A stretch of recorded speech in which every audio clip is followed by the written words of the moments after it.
Good morning. Welcome again to another edition of the Saturday Morning Gravel Grinders Group.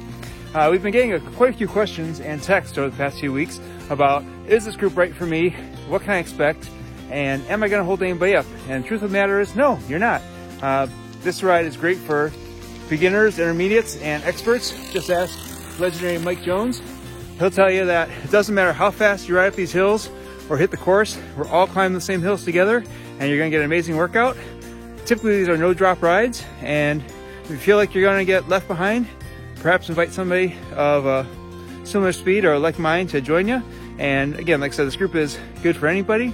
And in fact, I'll even go as slow as the slowest person just to entice you to come along with us. Until then, hopefully we'll see you soon.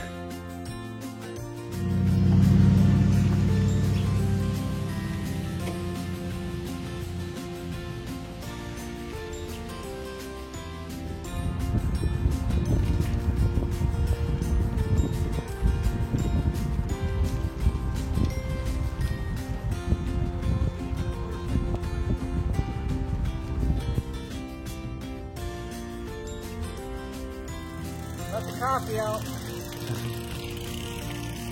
Big truck coming.